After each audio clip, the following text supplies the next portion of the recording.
to a podcast about something where each week we dive deep into whatever it is we find interesting. I'm your host, Kalvin, and I'm joined by two co-hosts today.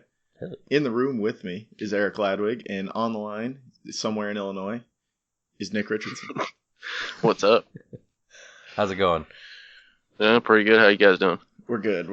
We are here to talk about Avengers Endgame. Avengers Endgame.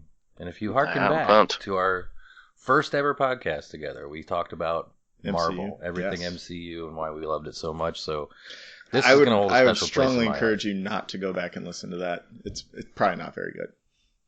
I don't care. I don't think anybody has a good first episode. Exactly. Mine was so bad I had to redo it. We haven't redone ours yet. It's still there. Go check it out if you're feeling brave. But we're talking Endgame. Gonna be a lot of spoilers. Yeah, that the whole thing's spoiler filled. That this is not for the weak of heart or who has not seen the movie or 20 other movies. Exactly. Yeah. One of those things where I see it Thursday night, 7:30. So I watch all kinds of spoiler stuff. So nothing can be spoiled for me. So I wasn't worried about you being spoiled. I was worried about the listeners. I'm just saying that if they're like us and they're listening to a podcast about Endgame, they probably went Thursday or Friday night. We're gonna in the description it'll be tagged with spoilers, so like it's on you if you listen past right now. Exactly. We don't want angry emails because we will not listen to you. I mean, but I like emails. Send us an email. I do like emails. We like it when you say hi. All right, let's get into it. That's enough of this BS. Let's just give overall outlook on the movie. Nick, you go first. I was really impressed with it, man. It did a lot very well, and it didn't really do anything badly. So overall, it was a great movie. It was a great finish to this arc. A lot of the moments that the characters shared with each other were awesome. There was a lot of emotion, a lot of tearjerkers, and a lot of good applause moments. So, I mean, it was a great movie. I loved it. Yeah, very, very good movie. My initial thought was it was perfect for what the Avengers needed, how the Avengers needed to end.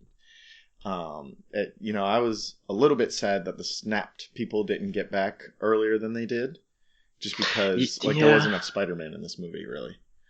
But this movie, it wasn't for those people. It was for who was left, the original Avengers, and for some reason Nebula. And Rhodey.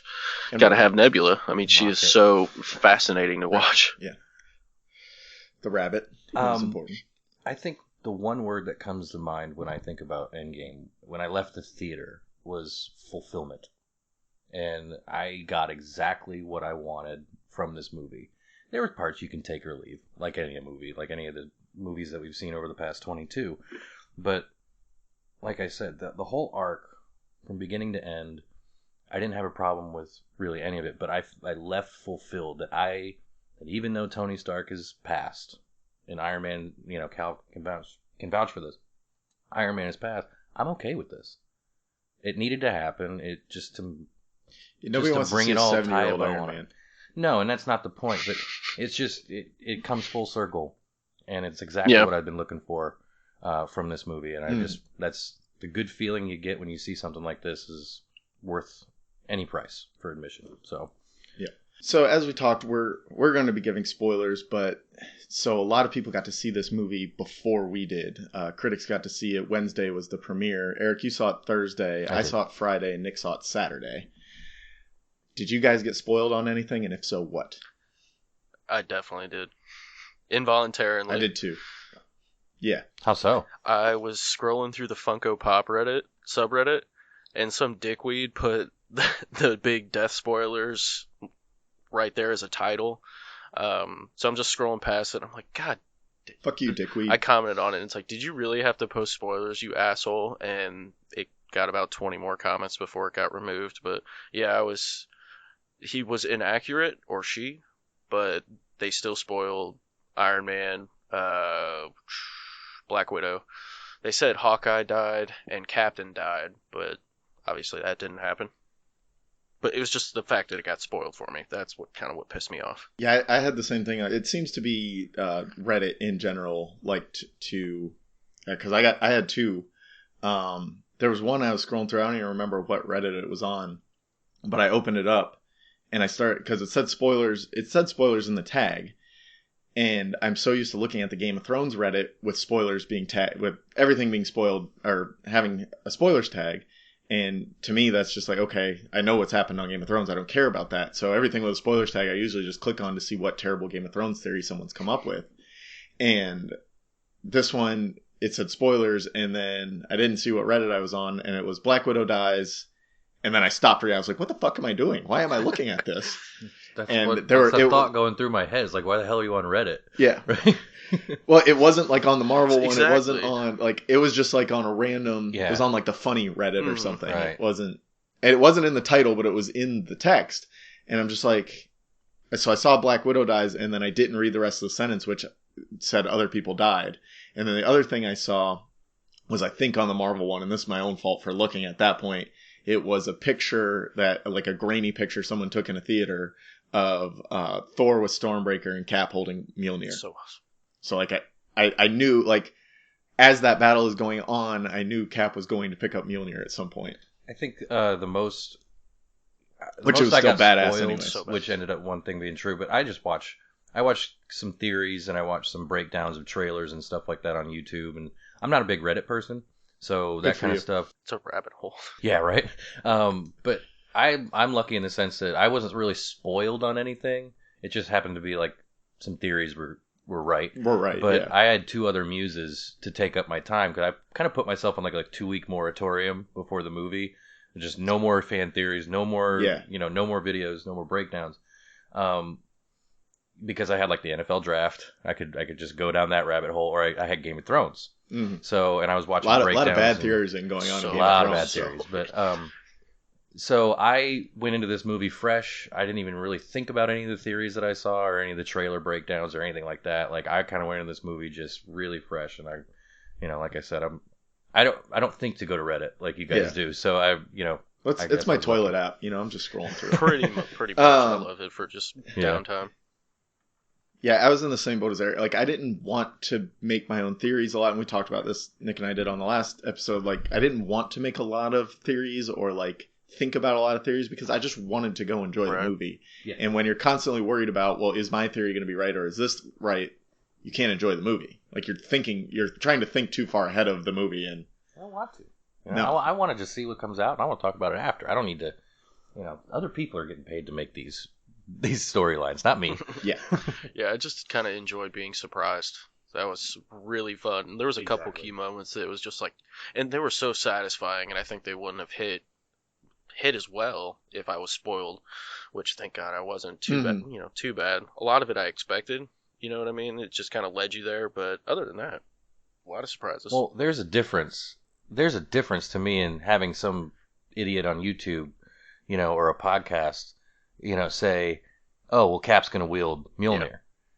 Versus when it actually happens. When you see him lift it. Describe when you actually see it for the first time and you see it rise off the ground, it bounces off of Thanos, and he actually, boom. And then not only that, but when they finally assemble, and he says it, and then he's got the hammer, and it comes right back to him. I'm like, yeah, there's no YouTuber or anything out there that could live up to that. That was so awesome. Just doing and just him with the shield and Mjolnir together. Yeah. Just like, that was insane. OP. The switch between Thor and Cap. Yeah. So let's move into talking about some of our favorite moments, or just we'll go a little through just the timeline of the movie, just things we like to see. We'll talk a lot about the battle, I'm sure, but a lot more stuff happened. We start with Tony's return, and we get a break of the Avengers, and most of them go off to find Thanos, but Tony goes to live his family life, and I really enjoyed Tony's family life. It reminded most definitely me of my, like, having my daughters at home, and Morgan was adorable. Adorable as shit. Yeah, she was adorable. I said this on Twitter. I've been trying to incept my daughters into saying "I love you 3000" since the movie. They haven't. It hasn't caught on yet. It's genius. They don't get it. I've been talking to my wife's belly. I keep saying it over. Hopefully my daughter just comes out with that in mind. She'll come out. That'll be her first words. I love you 3000. Dude, a single tear will shed. just, they don't remember most of their first 2 years of life anyway, so this will be out on DVD by the time she's starting to learn how to talk. Oh, yeah. So you just show her this over and over again and be like, see, that's what you need to say. And then she won't remember all the curse words and death that happens. Yeah, no. F all the death. Just give her treats every time she gets it right. Get her trained real good. Exactly. There we go. I was surprised at Tony's little bout with PTSD that he was just going off on Cap. He was very thin. He was gaunt. Well, yeah, but that's to be, I guess, understood in that circumstance. But I was just like, I was kind of floored at how he treated Cap. After Infinity War, and you see everything that's happened. I mean, for him to kind of waste But he didn't time, get to see any of that. No, I understand all he knows that, is, but he went to Titan and Cap wasn't there on Titan to help him. He was a push of a button away from calling Cap and trying to reconcile anyway. Mm-hmm. And then all this goes down, and in the moment where you need to be together more than anything, he kind of mocks what Cap said, and he's going off. And I guess he's in a mental state. I get it. That's understandable. But I was surprised that they alien for 30 days. That was such a drawn out scene. I love that, man. I thought it was pure Iron Man, honestly, pure Tony Stark. He's looking raw. He failed. Like they failed, but he looks at it as his failure, and he's looking for someone to blame. Like that's what he does throughout his entire movie arc is blame other people. Well, and I was surprised. I mean, that they took care of Thanos so quick. Like I thought there was going to be this existential battle between them, and there ended up being. But like just to see that first scene of everyone minus Tony going to the garden, whatever that is, and just Thor taking him out mid-sentence and being like, fuck this guy, and moving on. Like that was pretty cool, but at the same time, not what I was expecting at all to see. No, it just seemed really, really easy. And nothing's ever easy when it comes to Thanos. Yeah, I suppose that was the point. Like it was just like, oh, this isn't going to work. This doesn't work for us.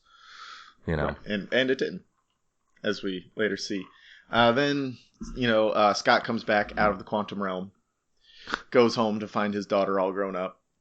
And, like, I really thought we would get more of Cassie at that point. Like, I thought she was going to play a bigger part. Like, what?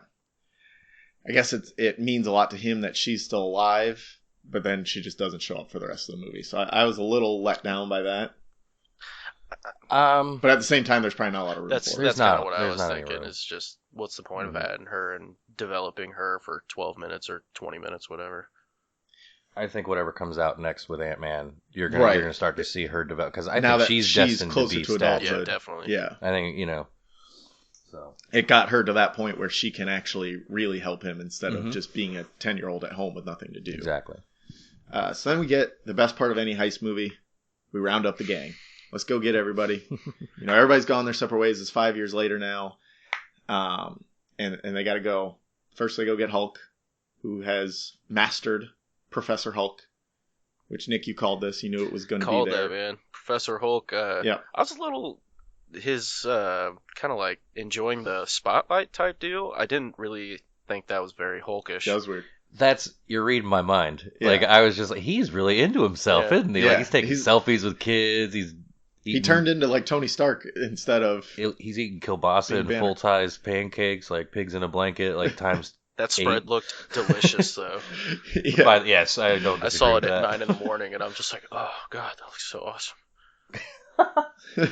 on an empty stomach, no less. So the other thing I didn't like is that, like, he had to spend hours in the Gamma Lab to get it right. Like, I thought it would be more them actually reconcile, like, Banner and Hulk actually reconciling and meeting halfway, which happened, but it seems like it was after the fact of, like, let's add more radiation to my system. And it just kind of halfway, cheapened it a little bit. Would it be like would the Hulk be, like, would he be as big if they met halfway? Well, I don't know. Yeah, I guess that's why they didn't cover it. If he met halfway, I wonder if he could still change his size, like his form, going from Banner to Hulk.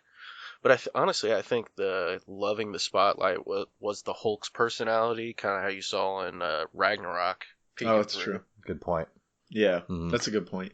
Well, and it mirrors She-Hulk in the comics, how she, like, Banner was always afraid of Hulk, but his cousin, I don't know her name, like the woman's name off the top of my head, but she's She-Hulk basically, and she's a lawyer, and she's just hulked out all the time because she embraces it. So it kind of went into that without having to introduce that character. I like She-Hulk. She's pretty cool. I haven't read any She-Hulk comics, but I know that much about her. So then we get Fat Thor. Everyone loves Fat Thor. Take it or leave it, in my opinion. I was like, okay, this is funny, I guess, because you don't want to be too much of a downer. Like, he's obviously gone down a very big hole. He's fucked up. And I mean, he is really, so you can't really harp on that. I guess you just kind of gotta have that elephant in the room and not address it, other than just having him be fat. Yeah.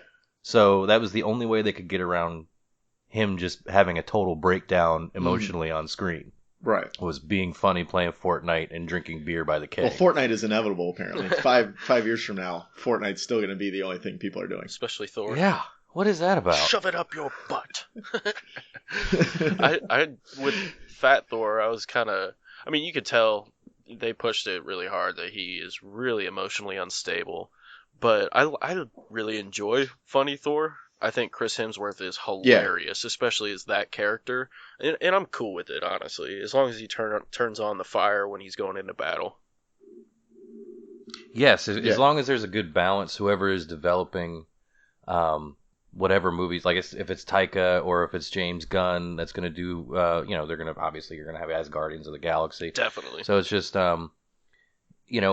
one of those things is, as long as they can have a fair balance between him not being too crazy, not being like too crazy trying to be funny, or as long, like you said, he's got to turn it on and be badass when he needs to be, like in Ragnarok at the end, when in this, Immigrant Song is playing, or when he somehow braids his beard during the final battle, like I thought that he was is cool. Slim back I down thought so too. Like when his suit They came did on, slim him back down, but you could tell he was still Fat Thor. I think it was more like he had a girdle on. I think they wanted to. I think in the heat of battle, they didn't want the focus to be on the beer gut. They just they put him in black. They slimmed him down a little bit with CGI and gave him a braid, stripes.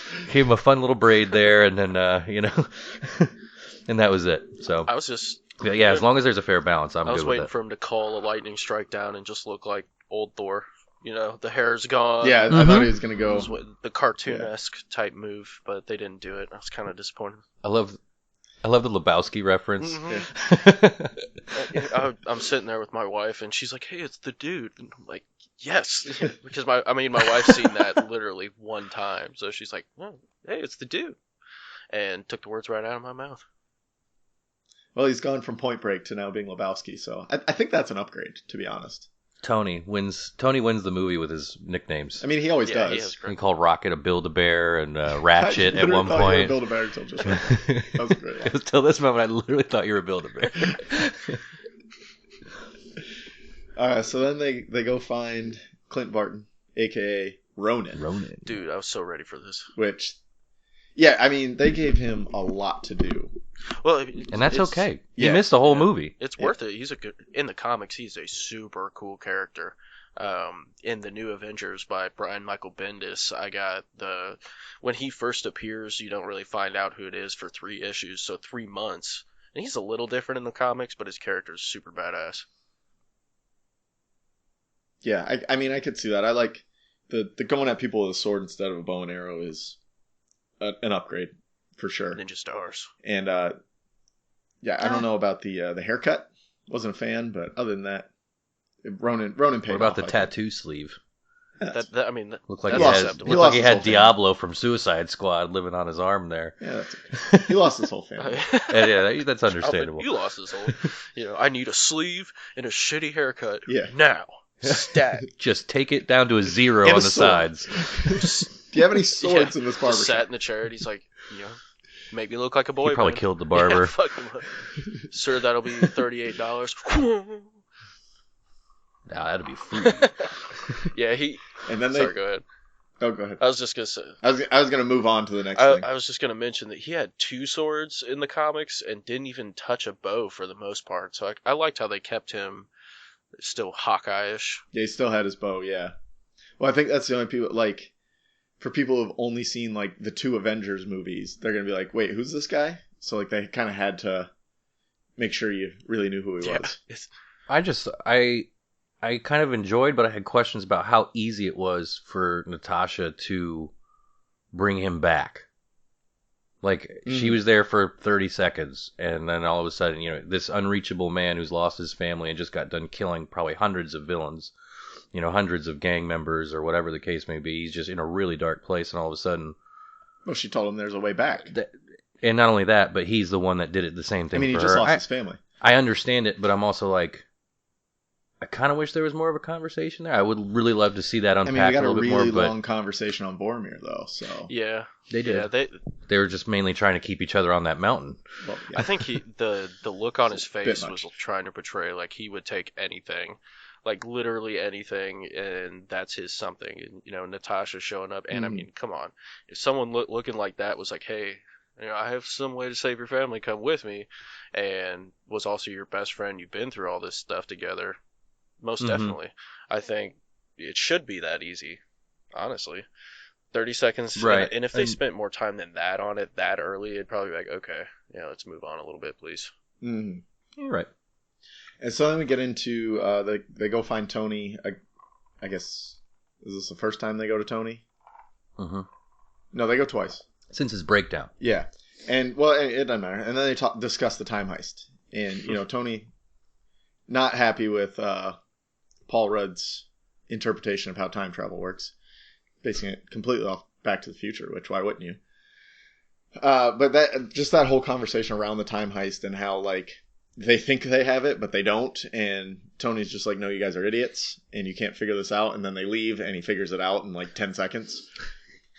Scott Lang, you just don't run into yourself, and don't bet on sporting events, and everything should be fine. They don't bet on sporting events. We know what to do. And then, so then they get back, they figure it out after Hulk misfires a little bit and turns Scott Lang into several different versions of himself. Yeah, I am Scott. That was so funny when he was a little kid. And then, somebody peed my suit. It was either baby me or old me, or it might have just been me. Then we break up into our teams, and they go off on the time heist. I think the teams that they chose were good. I think, like, Rhodey and Nebula were the outsiders, and they got paired up and got a little bit more to do that way. Like, if you put Rhodey with Thor, he doesn't get anything to do in Asgard. If you put Nebula with Tony and Steve, she doesn't get anything to do. So, like, by putting them together and sending them to Morag, like, you've given these two people who are outsiders to the rest of the group something to do. You got Nat and Clint going to Boromir, and then you've got Tony, Steve, Hulk, and Scott Lang for some reason going to 2012. So awesome. New York. Love that. Love the Morag scene where so he's an idiot. So he's just and then I love how you hear the music and then it just cuts out, and all you see is him dancing with headphones on, and he just looks at them. So he's an idiot, and he just like hits him in the face. They go take the orb, but it's just, and then the whole Temple of Doom reference before they go. Wait, hold on. Oh yeah, you can't just go right in there. You can't just go right in. There's gonna be booby traps. That was great. I really enjoyed that. That was some hardcore shit, though, when Nebula's just like, stuck it right in. That was Terminator. Right? Yeah, that was really cool. And then I think I liked 2012 New York the best, dude. Out of the three destinations, with the conversation of America's ass. And this is America's ass. Like Steve fighting himself was really awesome. Ant-Man had a lot to do there. Professor Hulk got to the conversation with the Ancient One, which... it set up the timeline rules, or the time travel rules for the movie, which was needed because time travel is hard in movies and it's hard to think about. Mm-hmm. So it was good that the Ancient One was there to explain it. I like their interaction. It's kind of nice. It was good to see Tilda Swinton on the screen again, and just being. She was a good part. Like, I know a lot of people were upset about the quote unquote whitewashing, but she played a good role all the time. But anyway, that was a good scene. But I just love the scene with Cap against Cap where he goes, "I can do this all day." I know. And he goes, "Yeah, I know, but I get it. I get it. I gotta say, so my impatient. favorite part of that whole movie that wasn't in the battle scene was when Cap leaned in the elevator and said, "Hail Hydra." Like, oh man, I was squirming in my seat. I did not see that coming. Yeah, that was cool. That was so awesome. That was cool and much better in the comics when he actually went to Hydra. The disappointment on Brock Rumlow's face when he says, "Hey," it's just like, oh, he's in this. He's on our team now. Shit. Oh, okay, fine. I guess I don't get to be the cool guy anymore. I really hated him, and now I can't hate him anymore. Shit. Yeah. But then Loki grabs the Tesseract and just pieces out. Yeah, that was. What do we think that means? Nick, you got to break a tie on this one. Yeah. Eric, you tell your version first. I'll tell my version, and then Nick can be the tiebreaker. Well, I think 30 seconds after we got into this little debate, I kind of questioned my own thinking, but I'll go ahead and unpack this anyway. Yeah, just tell us what you think, Eric. All right. So I was thinking, did the events in 2012 where they go back actually happen if they went back and got the Tesseract from 1970?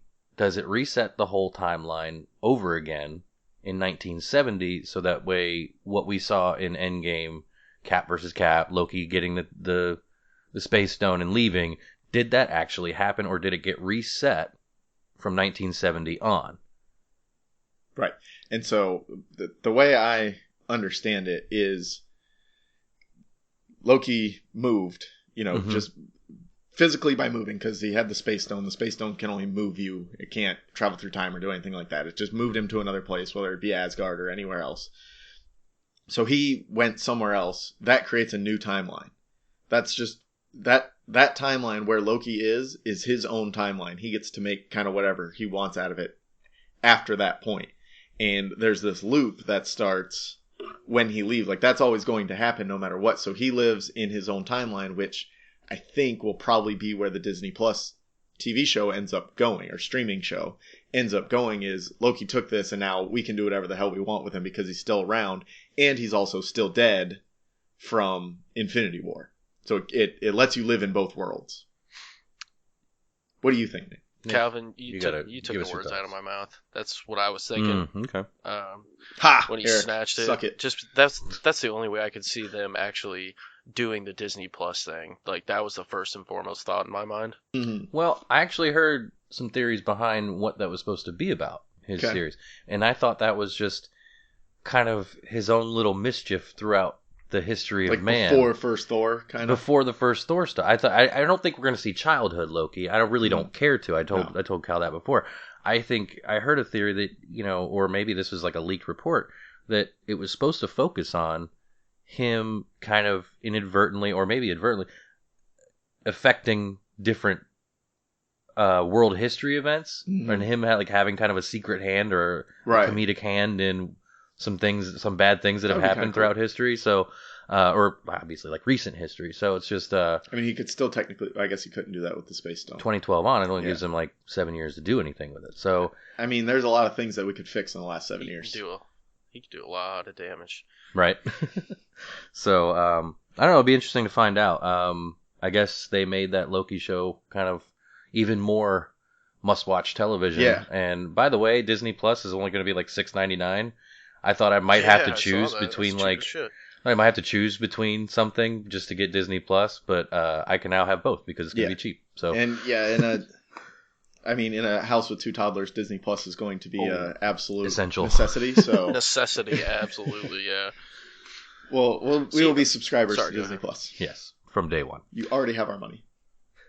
Pretty much. I think 3/4 of the world are going to be like, oh, cool, yeah, we'll get on Disney Plus. It's better than spending $20 for one of the old school movies now. They're expensive as shit. Right? Yeah. Well, and I think it's going to be hard because they're producing a lot of TV shows, especially in the Marvel Universe, and I think they'll be separate from whatever Phase 4 and beyond does in the movies. But it's just going to be hard to keep track of all of these shows and be interested in them. I had a hard enough time with the Defenders shows. I was just going to say, with that Loki show, I don't know if he's good enough to really carry a whole TV show. Depends what he does. Tom Hiddleston? He's okay. Let me rephrase. Okay. He's got the acting chops, and he can eat up a scream like he did. Just in Loki by himself is not Island. enough. But if he doesn't have much to do, there's no way he's good enough to just carry the show. You know what I mean? I'm gonna be in the boat that says, look at what we've just watched. I know that we've had an ensemble cast for however long we can, for the past 7 years, but I think that Loki is interesting enough that I don't think they'd even consider this if they felt like that character alone. He's so popular. He'll need a good buddy, though. He will. He's got to have a sidekick. I mean, you're probably going to have different Hemsworth appearances. I don't know who would be... He didn't really have a whole lot of friends. I mean, we could see Steve Rogers show up in his show sometimes, too, as Steve's trying to fix the timeline. Maybe that's what he was doing the whole time. Yeah. You know, that would be cool. That's like the whole time maybe that's a different timeline. Peggy, he's actually fixing the timelines.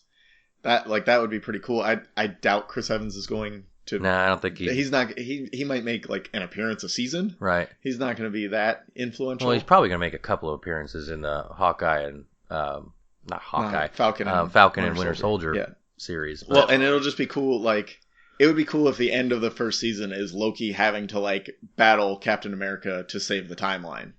Right, and that'd be tight. This is just me talking here, but Loki's probably one of my top 5 favorite characters in the entire MCU anyway.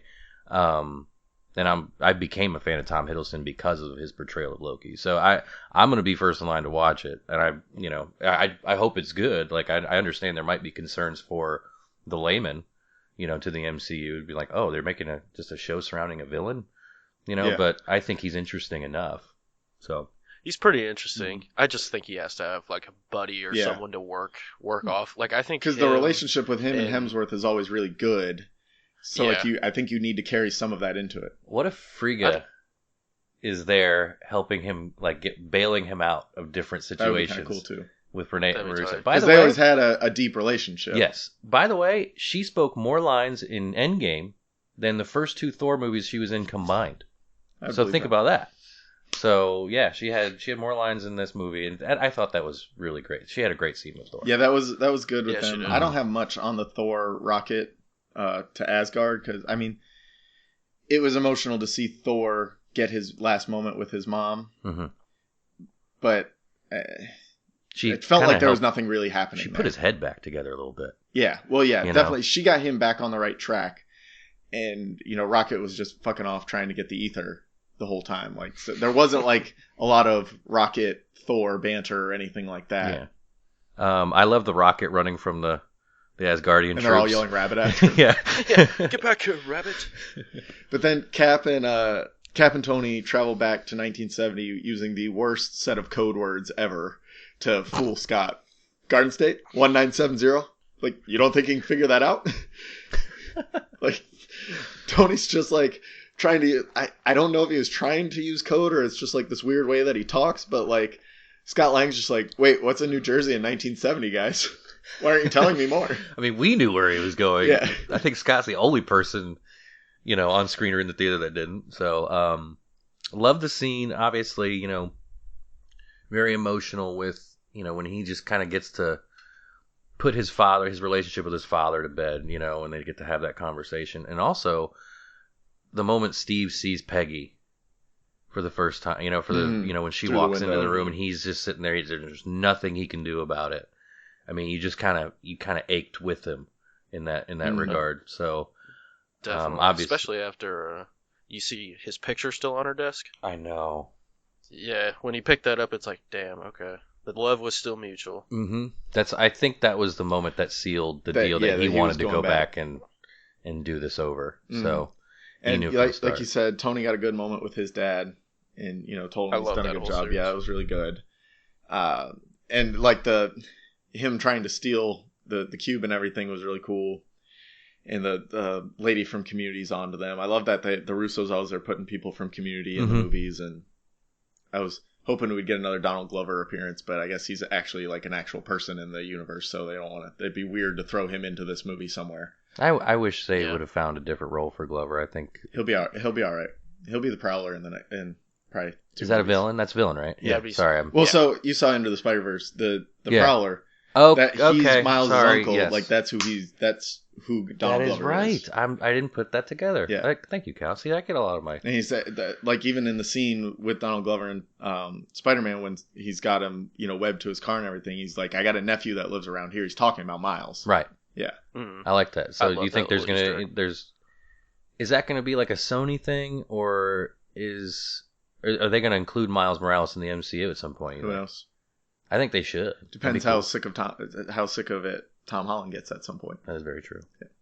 Anyway, I think he's having fun with it. Oh yeah, he definitely is right now. A lot of fun. I mean, he's in his early 20s and he's freaking Spider-Man. I mean, definitely sign me up for the next 20 years. There's not a better life than that, I wouldn't think. Then we get Vormir with Black Widow and Ronan repeatedly trying to kill themselves. Like, I thought this happened. It went a little long. Like, it was probably 6 exchanges between them each trying to kill themselves. Like, we could have done with 3. It's like, no you. Well, but put it this way. I didn't see too much of Hawkeye in the final battle. I think there's a lot going on. Well, so I thought it was just kind of a final reminder of A, Black Widow's abilities, and B, kind of like the final moment with Hawkeye and the bow, where he kind of shoots the arrow at her feet and it blows up and knocks her back. I mean, I think it needed to go on, I think, because how much of a struggle it is between the two of them. This was their moment for the movie. Like, so I think they deserved as much time as needed. So yeah, I mean, it just felt like it dragged on to me, just like they kept going back and forth. And the whole time heist at times felt like it dragged on. Like, that seemed like the longest part of the movie, the time heist. That's the last time we'll see, well, until her movie comes out. I'm just saying, like, in this saga, because obviously it's going to be... Are we sure she's going to be in that movie, though? Or is it going to be Red Room stuff? I think it'll be a prequel. Yeah, I think it's going to be Red Room I know that. I'm just saying that I think just with this saga, that's like kind of our final reminder of just how great her abilities are for just being a normal human with no real superpowers. Right. It was just kind of like the last time. Yeah. And I think they deserve that moment a little bit, to go on a little bit longer with the two of them, because you think back to the Avengers, how much she cared about him and wanted him back, right. Cognitive recalibration. That was the most important thing to her in Avengers, was her friend is gone. Yeah. Like, the only friend she has in the world. So yeah, I get it. I get why it's there. It just dragged it for me. See, what kind of drug a little bit in my eyes is, for some reason, I just had the overall sneaking suspicion that they were going to kiss. Like, I just had that feeling. Like, it seemed like there was a little bit of sexual tension. They knew better than that. Exactly, but I kept feeling like it was going to come at some moment, like they were going to kiss and boom, so that's what kind of took it away from me. I think you're scarred by other bad superhero movies. It's just something we come to expect. Or they have to kiss and throw each other off. It's a big time cliche. And we think about, and I guess I think a lot of people think about that. I just thought about, well, he's only here with her on Vormir because of his family. Mm-hmm. If his family didn't get snapped, he's not there. Right. So it's just... Really, he's the one that has to survive that because he has to get his family back. Nat doesn't really have anything to return to. I did not see that whole thing coming, though. I did not see that scenario playing out. Like, I knew once they got there, I was like, how are they going to get the damn stone? Yeah. Like, did we not think about this? Like, did Nebula not warn anyone in the room? She doesn't know, though. I think she did. I think she said Thanos went with Gamora and didn't come back. And she knew in Infinity War. She knew on Titan. And then she's letting the two of them go together to Vormir, knowing full well. She said that to them. Nebula said it at some point. She said whoever goes to Vormir, Thanos went with Gamora and came back without her. But I don't think she knows that you have to sacrifice your friend to get the Soul Stone. Right. Like, I think she just thinks that Thanos killed Gamora because... I don't know. I don't think she made that connection. It wasn't until Red Skull showed up and I'm like, oh shit, somebody's going to die. Yeah. Well, I knew it was going to be Black Widow because that had been spoiled for me. Thanks, Internet. Yeah. Yeah, you fucks. Like I said, that was the most... I don't want to say jarring. Maybe that's why it felt like it dragged on, because I knew, in my mind, it was a foregone conclusion that it was going to be Nat, and it had to be Nat because... Clint has something to return to, but like because it was spoiled, it felt like it dragged on because I'm like, okay, just kill her already. We know she's gonna die. All right, so that's fair. I personally I was surprised at that part because that thought didn't even cross my mind. Right. To be honest with you, so kudos to the Russo brothers for wrapping a bow on Scarlett Johansson's arc, and I thought. Since Iron Man 2, she was just perfect for the role. And I was never a fan of Scarlett Johansson. Sorry, guys. All right, well, I didn't like her in I thought she was pretty damn good. Um, She oozed that like lethal sexiness. there you go. I That's think a good way to put it. Yeah. She had that, and then she would open her mouth, and like I don't know, like something about her. I just didn't. I will give you one thing. I'm sorry. The way she delivered her lines in Iron Man 2 and a little bit, even in Avengers, was a lot different than the way she developed, I think, as an actress in playing the role of Black Widow as the series went on. I thought she got much better. But, as did Nebula. I think Karen Gillan got a lot better. The first Guardians appearance, and this is one thing I wanted to bring up a little bit, was did you ever see Nebula? Did you ever see Nebula being alongside the original 6? When we're watching Guardians of the Galaxy in 2014, that character being such a pivotal, integral part of the final moments of the 22 movie arc. Like, I never saw that coming. No, definitely not. Like, she's like a side villain. Yeah, she's like a side lackey in the sea level movie that they put out that ended up doing really good and like is a great movie. But like it wasn't expected. Like nobody was expected to really care about what happened in Guardians of the Galaxy, and she's like this side piece villain. And now, she's one of the most important people, and she pulls the whole double cross that gets Thanos to come from 2014 to 2018, and like that was really cool that they gave her a lot to do in that way, and then she got to redeem herself right away also. Right. So like she had a really cool kind of, I don't know that it's an arc, but just a cool storyline in the movie. I thought it was great, and I just think when you watch Guardians of the Galaxy, the original, because it's been on a few times this past week on FX, when you watch that movie, some of the way she delivers her lines in that are very cringeworthy.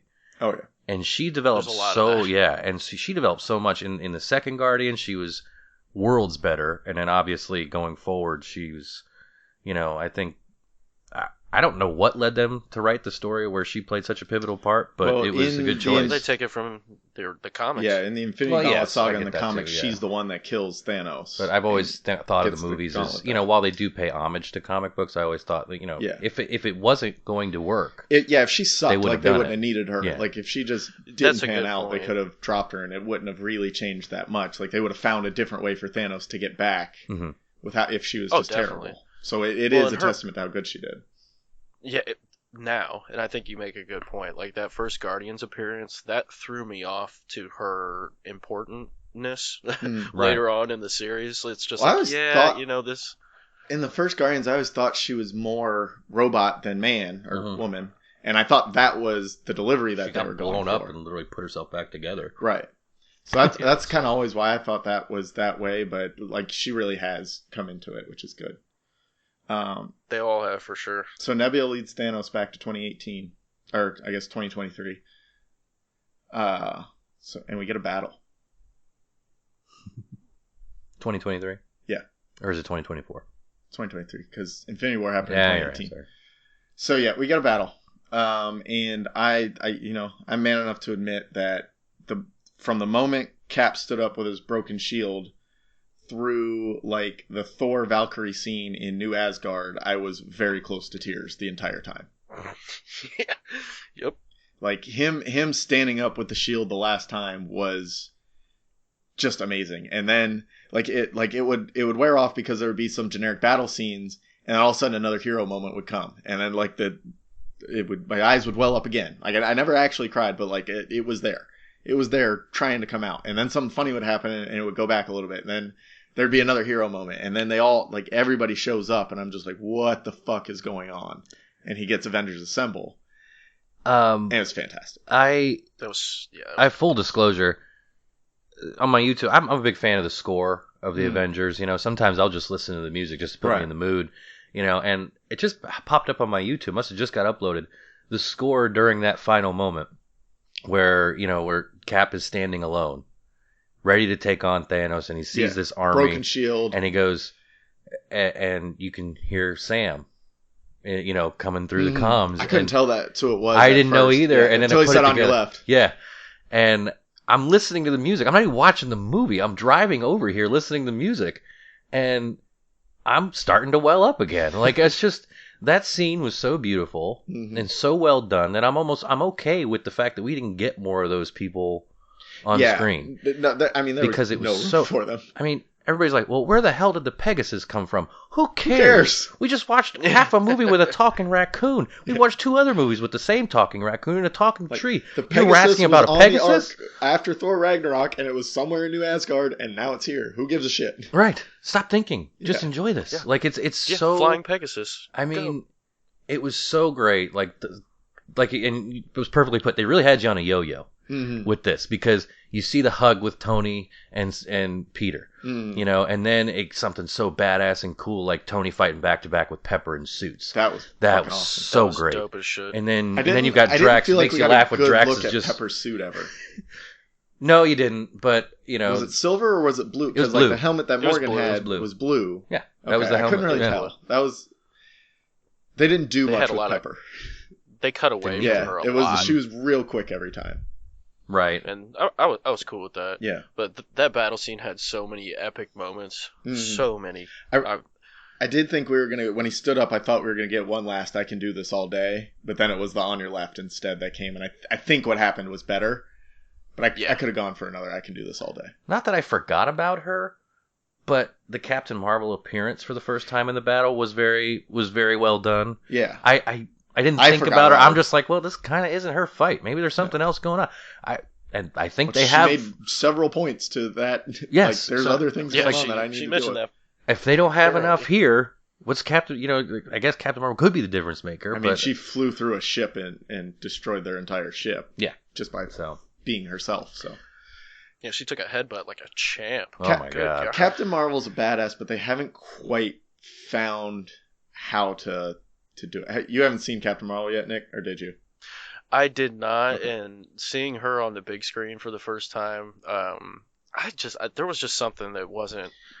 She didn't nail it for me. They didn't. Like, she was cool. Don't get me wrong. It's not Brie Larson, because in Captain Marvel she does a better job in her moments where she can. Mm-hmm. They haven't figured out how to give her what to do yet. Yeah, this is such a difficult character. And with this, the 2 scenes that she was in was probably enough of her. Yeah. Just because, like Eric said, it's not her fight yet. And another thing is that they went in chronological order. We didn't actually see her. They didn't repeat the scene when she met the Avengers for the first time. I think what happened was... the post-credit scene of Captain Marvel, sorry, Nick, this is a spoiler, but she comes into the room and meets them all and says, where's Fury? She sneaks up on everybody. Yeah. She just enters the room and says, where's Nick Fury? Mm-hmm. And so everybody kind of turns around. And then we get the scene with her... talking with the whole Avengers where Thor summons his hammer right next to her head. Right. And, they went in chronological order, I think, because we saw, everybody's like, well, how did Captain Marvel know to find them there? Well, she'd already been to Earth. The pager. Yeah. She was already there. Yeah. By the first time. The page probably didn't say, hey, Tony Stark is lost in space with this robot chick. Right. Go find him. No, Rocket had something to do with helping her know where they were. She had already been there. They said, Tony and Nebula are lost somewhere. We have a tracker on our ship. Mm-hmm. And she probably found him that way, brought him back, and then they went from there. Like, they didn't re-show that scene because they didn't need to. They figured it's not that important. It doesn't matter how she found them. It's that she found them and brought him back. But if somebody has a problem with that, it's like, stop thinking. So yeah, you could think through a lot of stuff in this movie, like the aspects of the time travel and stuff. But if you just enjoyed the shit, it was so much fun. Yeah, It was just. What were some of your favorite moments from the battle? Anyone, everyone. Who goes first? I think we've been talking about this, but I said, and I know this. Outside of some people kind of groan at this, but I thought the scene where Peter had the gauntlet. And Captain Marvel kind of says, don't worry, you got some help. And all of the female characters. She's got help. And I'm sitting here, I'm with my girlfriend's daughter. She's 13. She loved Captain Marvel. She loved the movie. And she was upset when Black Widow died. She's a big fan. And she was elated when she saw that scene, with all the female characters. And I think that's very important going forward. I thought it was a cool homage. It was awesome that all the female characters standing in front of her and saying she's got help, even though she doesn't need help because she's fucking Captain Marvel. Yeah. But all of them gathering around her saying she's got help. It was a badass scene, and it shows the direction the MCU wants to go, and it's awesome. And internet idiots need to shut the fuck up about it because all of those characters in that scene, other than Pepper, And Pepper's a great character. Shit. We don't need any more from her. Like, now that Tony's story is done, like, she might help Peter with some things. Or Morgan, right? Mm-hmm. But all of those people are awesome, and I want to see more of them. I don't need to see more of Pepper as what's her name? Rescue. Thank you. Mm-hmm. I don't need more of that, and I doubt Gwyneth Paltrow will be up for more than she said in throwaway interviews, scene here or there in movies. If they need her for a day, she'll be there. But I'm like I said, I'm a 34-year-old man, love sports, whatever the case may be. I am a huge fan of all of those female characters, and I think of them on the same level as I do the men, and I don't care that you had to have a scene like that. It doesn't bother me. The Thor movies are all going to be Valkyrie movies now. Right. Captain Marvel's be really cool. Captain Marvel's her own thing. Okoye is going to be, and Shuri are going to be huge parts of any Black Panther movies. Mm-hmm. Which, by the way, Nick, I think we got a Namor sighting in that scene where they're having like the conference. The earthquake. Yeah, the earthquake in the Atlantic Ocean that Okoye is talking about. Yep. I think it's Namor. Isn't it Namor? That doesn't matter. Same potato. Whatever, doesn't matter. So I think that's a little, like, I think it's just a little, because in Winter Soldier, they do the thing where they are showing all the targets, and one goes, like, right in the middle of the Atlantic Ocean, which is a allusion to him as well. Mm-hmm. So, I mean, there will be more. But I just thought that was cool. The She's Got Help was probably my favorite non-Avengers Assemble, non-Mjolnir, non-Death part of it. Top 5.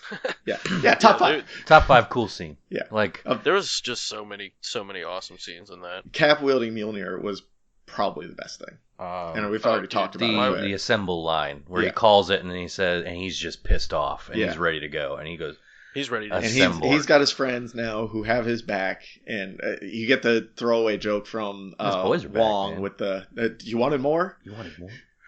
What was Doctor Strange calling for? What was he? He said, "Is that everyone? Is that everyone?" Yeah. You wanted more? But you've got the whole army of Wakanda. You've got all of the sorcerers, which it seems like there are 1,000 of. There's a lot of sorcerers. Everyone who's ever been a superhero is there, and I think there was like one more army. I guess not though. There was Valkyrie. It looked like there was. Oh yeah, the Asgardians. There's a few Asgardians. Yeah, that's what it was. Also, fun fact, and I didn't see this until I'm watching a review last night, and I forget the video. I usually give a shout out to wherever I pull some information that I didn't know before from. Howard the Duck was involved. Was he there? He was standing. He was standing. He walked out of a portal, standing at Wasp's back at about 2:00. Mm-hmm. And he was in the scene. He was holding a gun. That's cool. Yeah. Nice. I'm not a Howard the Duck fan. I bet Ravagers were in there too. Like, I think there was a Ravager. Sure. He was standing right next to Howard the Duck. There was a Ravager in there. Like, once the DVD or digital release comes out, once you start getting the breakdowns of Easter eggs, because there's so much little stuff that you'd never be able to pick up on, especially if you have tears in your eyes while you're watching, as we all, I think, did. I didn't get enough of Spider-Man in the battle, but that's just a me thing. Yeah. Like, I wanted the whole battle to be Spider-Man. Dude, I guess that doesn't happen. My two of my favorite scenes of the battle were with Spider-Man. Like, I love the instant kill mode. That was awesome. And eyes turn red and it just starts shanking like 50 of them. I got this. The theater went nuts when he goes instant kill mode. Yeah, the theater went nuts. I was going bananas. And then whenever they're working together to get Spider-Man like away from the battle with the Infinity Gauntlet was super dope. Mm-hmm. Mm-hmm. They're just kind of playing hot potato. Yeah, and I was just waiting for Scarlet Witch to pop off. Like, I was waiting for her and Thor. She did a little bit. When they did. What do you mean? Oh, I thought she was doing livid. Work, man. Oh, that's right. She was working him. She was peeling him like an orange, dude. Mm-hmm.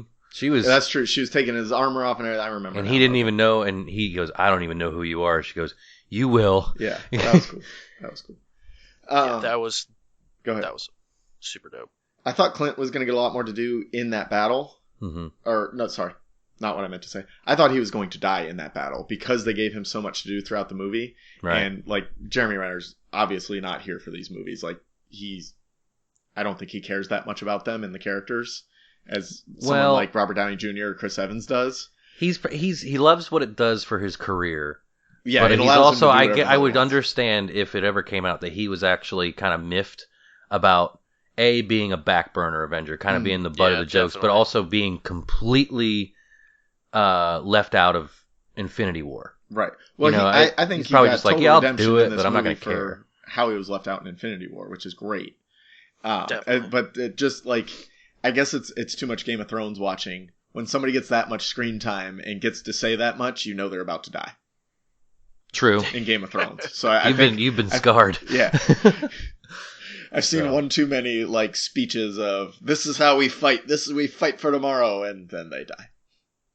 That Cap speech before Sorry, they you said went Game of Thrones and made me think of that Lyanna Mormont yeah. impression. Oh yeah, Lyanna, she's a goner. Well, by the time this comes out, she'll have already been a goner, so that's good. So my question is, let's talk about time travel for a minute. I don't want to get too deep into it. Before we move on, I had this note because I was watching, I don't know if anybody watches Lock It In on FSN about like sports gambling. I only catch it. Oh yeah, with Cousin Sal. Yeah. Cousin Sal. Clay Travis, they had a line where they were talking about this. He goes, before Endgame came out, there was Tony Stark was a 14.5 person favorite about how many kills he would have more than Arya Stark during the Battle of Winterfell on Sunday or today. And I'm like, and I already saw this. I'm like, well, he won that one because he literally snapped the entire. So that's what I want to talk about.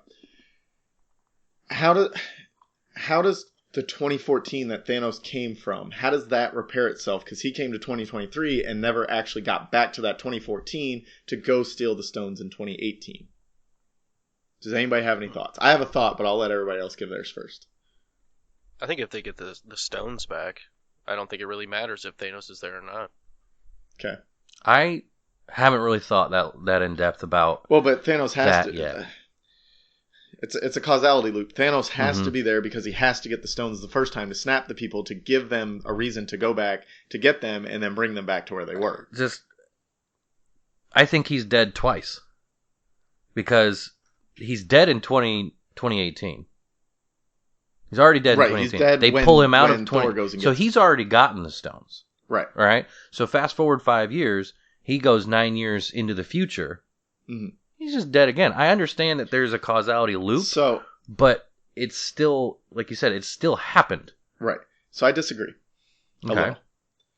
A little. I think Tony Snap didn't kill Thanos and his army.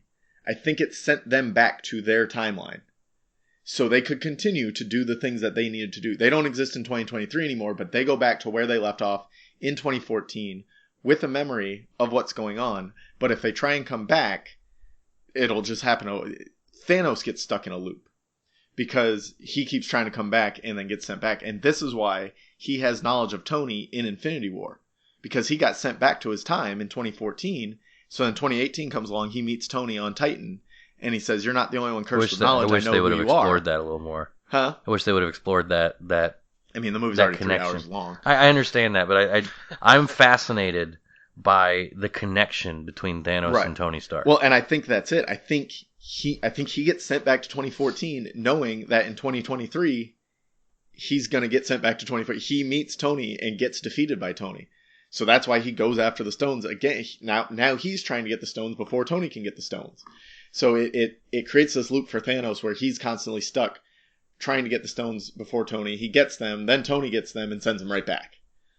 That's my take on it, and that's his own personal hell. Yes, his own. That would suck. It's what Doctor Strange does to Dormammu, basically. Yeah, it's his own personal hell, and then he dies in 2018 every time, also. Yes. So he dies in 2018, or he goes to 2023 and gets sent right back. Those are his only two options, and they both happen every time. That's my thought on it, but I could be way off. No, I think that's good. I could buy that. I could buy that for sure. I think if it was that, they would have explained it more. I don't think we'll get any explanation of it. I don't think they're going to explore time travel in the MCU anymore outside of Doctor Strange doing things with the Time Stone, if there are more Doctor Strange movies. I'm sure there will be. But I don't think they're going to try to do too much with time travel anymore. It's too confusing. Yeah. I mean, I really like the idea that, Thanos is aware of Tony because he came back in time and stuff of that nature, but I think it's just because Tony is someone to be aware of. Well, to be fair, in 2012, he was the one that stopped the army of Chitauri too. So I mean, I think there's also that's probably been kind of why he's aware of Tony. Conversations like there could have been off-camera conversations between Loki and Thanos about what they have to go up against. Like, because Loki knew he was going to see the Avengers. Right. You know, like, they were already hot on the case because, you know, he had Hawkeye. Then he lost Hawkeye. Yeah. And then he knew, like, while they were rescuing, I mean, he knew where they were. So, I mean, imagine the other probably came to him, you know, and they had a conversation. Like, listen, there's 6 of these badasses I'm going to have to go through. I need a big old army. Because these 6 dudes, these 6 people are coming for me. So, I mean, he probably knew a lot about who. That could be too. Yeah. I just want to get that thought out in the world. So we had some send-offs, and we've talked about them a little bit. Gamora is officially dead. Huh? Kind of. I thought she was just left. Well, but she left. That's what I she thought. never makes another appearance after the battle. So she would have had to either go back to her time or there was an instance when Thor jumped on the ship, the Benatar, and there was a screen that says searching, and it had her picture there. Right. Well, so that's what I think the plot of Guardians 3 will be, is them searching for her. Huh? Which is cool. Yeah. But I don't, like, wouldn't she have to return to her 2014 to go out to the Power Cell? Like, there's too many fucking time travel loops. And I did. So I was talking with somebody on Twitter this morning, and they had seen it twice already, which we've all only seen it once, but this guy had seen it twice already, and he said the time travel makes more sense the second time you see it because they really do explain it well. So once you realize that, and you're not constantly trying to compare it to Time Cop and Back to the Future and every other time Terminator, every other time travel movie we've seen, once you realize that you're not supposed to compare it to those things, you can think about it and they explain it in a way that makes sense. It's just we haven't seen it twice yet, so we don't know. Nothing makes sense in any movie about whatever time travel rules they try to create. Well, that's true. I mean, there's a reason we haven't been able to do it as human beings yet. So, I mean, it's just each movie's got its own definition. Show up right now, person. I am. They didn't do it. I don't know. I'm on board with whatever they want to do. I'm fine with it. Yeah, like I'm fine kind of turning my brain off to the time travel and it happened and it's gone. If 2014 Gamora exists in the world, like she just fucked off somewhere else because she didn't know what to do with herself and they go to find her, like that's cool if that's what Guardians of the Galaxy 3 is. If she's really dead on Vormir, because that was the whole thing with Black Widow, is there's no coming back from it. And I think that's why they hammered that home so much of like maybe Gamora isn't really coming back. So it's up in the air. Interesting. Maybe she's stuck in her own time loop, like she's destined to die, which would add credence to your theory of they all got Thanos. Sent. Like she, as the snap happened, she was one of the casualties that got sent back to that original time. All right. So one thing I've been thinking about, I'm sure that millions of others are, Cap returns the Soul Stone to Vormir. Mm-hmm. Does he go back? Does he run into Red Skull? And why doesn't it bring Natasha back when he gives the Soul Stone back? Well, that's the point. It can't be undone. Okay, all right. I'm just saying, like, that's we're so used to there being these little trapdoors and loopholes around character death. Right. So I mean, we're all trying to sit here and unpack because none of us really kind of want Black Widow to be gone forever. None of us really want Gamora to be gone forever. So it's just like we're trying to find these little, I heard one dude and I'm like, this is dumb. One dude was like, we didn't see a body for Tony Stark. No, for Tony Stark. Oh. He goes, we didn't see a body. I'm not entirely convinced. I'm like, shut up. No. He was dead. Yeah. He was dead. He was dead. He passed. That's the whole, we didn't see Ned Stark's body. No, but we saw his head on a spike. Could you imagine Red Skull? Like, all right, I'm finally free from this. God damn it. You again? You're the one that put me here. Back? I can do this all day. Yeah, I bet you can. And he just gives the Soul Stone back and then just leaves. Bye. Black Widow, we talked about her a lot when we were talking about the Vormir scene. It'll be interesting what the Disney Plus show does. Or I guess it's a movie. It's not a Disney Plus show. There's going to be a movie. Are they going to bring Scarlett Johansson in for it to do like Which this? one? I'm sorry. Black Widow. Okay. Are they going to bring Scarlett Johansson in for this? Is it going to be like her time as an assassin, or is it going to be before that? Because I see it as like a Red Room experience of like, what did she grow up with? Yes, but I could see her. I think it's got to be that. I mean, we've got such great de-aging technology now that like you could genuinely. It would be a tough sell to have a Black Widow movie without Scarlett Johansson, regardless of how you think of her. Oh no, I mean, I'm just saying like that's not a sell. You know, you're not going to get many fans in there for some reboot of the character with a completely different actress trying to get younger and leaner. I mean, with de-aging technology, I mean, you could have the first 30 minutes of that movie be her, you know, as a 17-year-old, you know, or 18-year-old graduating. I'm sure it's going to be a very moving scene when they do the sterilization and all that kind of stuff. I think we'll see how good de-aging technology is and how it can hold up for an entire movie. Well, I don't think it has Will Smith to. movie that's coming out, Gemini Man. Right. Gemini Man, that looked terrible. Yeah, like, but I think we'll be able to see how that effect can hold up for an entire movie. I think they got to do a prequel, man. She's like one of the few characters that has get an origin story. And her origin is legitimately more interesting than a lot of the other ones. Yeah, definitely. And I think that would be lend well to kind of a darker Marvel movie. Yes. Like if they might be rated R. Yeah. If they keep Deadpool rated R, which they said they are, you know, I think that would be super cool to see a rated R Black Widow movie where she's just capping fools for an hour and a half. Like that'd be awesome. Speaking of Deadpool, I just think any scenes like, you know, it's a good thing that Tony Stark's passed because I think Tony Stark would have been terribly annoyed by Wade Wilson, and there's just way too much snark. There's way too much snark on screen. It would be awesome just to see them interacting in the way that only they could interact, and then Tony just blasting him. And then he comes back, and he just fucking does it again. Over and over. We're going to save Iron Man for last. Captain America, he didn't die, but Chris Evans is done. Like, it's the same thing we talked about with Gwyneth Paltrow. Like, maybe they make appearances. He'll probably definitely make appearances in the Winter Soldier Falcon show. But this is his send-off. There's not going to be another Captain America movie. Chris Evans is no longer Captain America. He finally got his dance with Peggy. He grew old, and then somehow just snuck past everybody to get onto that bench. Like, nobody fucking saw him. He's been sitting there for several hours. He's got nothing better to do. I mean, Peggy's dead. He's just staring at a lake. But that was the time travel conversation I had on Twitter earlier was around how did he get back without screwing up the timeline and blah, blah, blah. And like, I don't want to get too deep into that.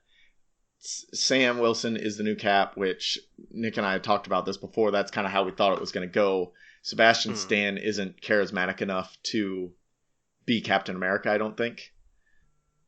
And Anthony Mackie is. Like, I think Anthony Mackie's going to be good. He's got star as Falcon and Cap. Like, I had a friend, JP, asked me last night. He's like, so what does that mean with his wings now? Like, does he just lose them? I was like, no, he's going to have his wings and a fucking shield. It's going to be badass. Yeah, it's going to be awesome.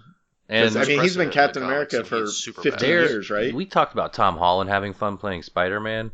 And nobody's having more fun than nobody's having more fun. I don't know if you watch, I watch Fallon a lot, late night, and Mackie was on before Winter Soldier. Before that. I think I've seen this. His interview is so funny that he is sitting there narrating the clip he brings. He goes, check that out. There's me.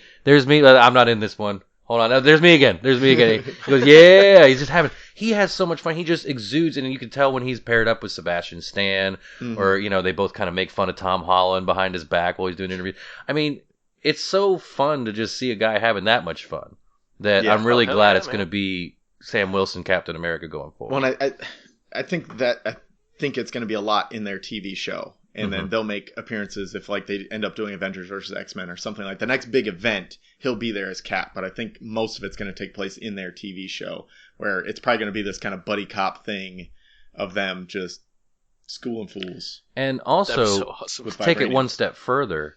Cap's such a serious character himself, right? You know, and for the longest time, and it worked for Cap. Right. It wasn't quite working for Thor. So they had to kind of refresh the character a little bit to make it a little more entertaining, which now they can do with Captain America. Yeah. Sam Wilson's so, you know, he's sarcastic, like the things go, excuse me, weren't you the woman who just told the government to kiss her ass 2 years ago? Yeah. I don't think anything like that comes out of Steve Rogers' mouth in that kind of tone. No. So I think it's it updates the character Steve a little Rogers' bit. language was a little rough in this episode. I think he had a two bitch, curse a lot of words. shit. Bad language. There was a ton of bad I words know, in but this movie. Rogers is known for his, Clean. Yeah, he cutting. doesn't like other when he people says a using curse word, he words. means it. Yeah. He means it. But Bucky gets no love in this final scene. Like, he doesn't even get to go talk to Cap. He barely talks to him before he leaves. And, I mean, that goes along with what Eric's saying about, Anthony Mackie taking over, and he can bring that levity to it. Sebastian Stan cannot do that. And I like him, too, but not for what they need from the character. Right. And I think he's a great Winter Soldier. I'm going to be willing to bet, and there's a lot of theories about this, that I'm sure he'll wield the shield a bit, too. Bucky knew that Cap wanted Sam to have the mantle. Oh, yeah. Because Bucky's a White Wolf. Right. Bucky's a White Wolf. He's got his own mantle. He can do this. And together, I think he knows they'll stay together. They're not going to, they're not going to. Oh, he'll definitely be picking up that shield at some point or another. Yeah, I mean, not like he's never had it before. So I can see their show doing a half season arc of Sam is incapacitated or dead, or thought to be dead, and Bucky takes up the mantle for half a season. Whatever. That'd be super cool. That'd be cool. Just you don't have to go all in on it. I wouldn't be okay with no Mackie for 5 episodes, but I wouldn't be okay with no Mackie for. Well, maybe he's injured like The Rock in Fast and Furious 6, where he's just in a hospital bed and people get to go talk to him. And then he breaks out of the cast. Yeah, just by himself, flexes. just flexes, and the cast shatters, and here's Sam now. Yes, we got a Fast and Furious reference here. Thank you, everyone. And I did expect when Cap was on the platform about to leave, like I knew he wasn't coming back. He was definitely going back for that dance. I thought we were going to get "I'm with you till the end of the line" one more time between him and Bucky before he left. Bucky knew he wasn't coming back. Oh yeah, he Bucky had a little knew. smirk, and I knew he was going to do that with. I think he I still knew that thought was we going would to get happen. this line. Like we didn't get any of his I wanted iconic that lines. I love that. That's my favorite Cap line. It's a great line. So I missed it. Do you guys have anything more on Cap? Like I think out of the three of us, he's probably besides Spider-Man, he's my favorite character. Mm-hmm. So like I had a lot on him and a lot of thoughts on him, and I do like Sam Wilson taking it up. Do you have any more thoughts? Because I have one more thing. Just that's stupid that I want to talk about. A terrific, and you said this before we started that a lot of people had problems with the way Cap's arc ended. And yeah, that was going to be the next I thought thing it was beautiful. I thought it was perfect. I thought it was perfect. And as much as I want to see guys like Downey and guys like Evans do this whole ride over again, I could do it. Move on. It's time, and it was a perfect ending. And personally, I watched every episode of Agent Carter. I'm a big fan of her character. I'm a big fan of the actress as well. Why is her name escaping Haley me? Atwell. Yeah, oh, sorry. But I'm a big fan of hers as well. But he's been thinking about this every chance he gets. There's usually a throwback to something, and he's been carrying this compass around his whole life. Niece. That's got to be love, right? That's got to be love. Yeah. It's just like a time ripple bone. Yeah. So I wonder if he told her about that. There's this weird thing. You're honey, gonna have a I niece in like there's 40 some years. things that you can afford to leave out of conversations. Like she may not be your niece. She may be your listen, daughter. years down the road. Oh, that would be cool. Years down the road, if it's already a loop and Sharon is actually his son. Whoa, mind warp. His granddaughter or daughter. Yeah, weird. Wait, it's a niece. She gets so super steroids. She pulls a Danny, or Cap pulls a Danny. Who the fuck is makes Danny? out Daenerys. Oh, Daenerys makes out with niece/nephew. Ah, there we go. Yeah, that's what he does down the road. So there's this thing going on. It's the #NotMySteve campaign, which is the dumbest thing that I've should seen. Just be put in jail. You just saw the movie, so you probably haven't been on Twitter enough to see it since seeing the movie. Basically, people are mad that he went back and lived a happy life and just fucked off not being Captain America. What was there to fuck off? Right. He was in the ice until 2012. Right. I mean, so he's just they living a didn't life have Captain America, non-adjacent to a world, that he's already in, but just buried in ice. He's just being him with Peggy. In this time loop that he created, if he created a time loop, he either has to be super inconspicuous, nobody can know he's there, because when he comes out of the ice, it'd be super weird, or he had to create a different timeline somehow, so it doesn't really matter, where he is being Captain America through this new timeline that he created. So there's only two ways that it can go. Either he's a complete secret, or he created a new timeline by going back, and he can do whatever the hell he wants, in which he probably continued his mantle. Plus, he's aging.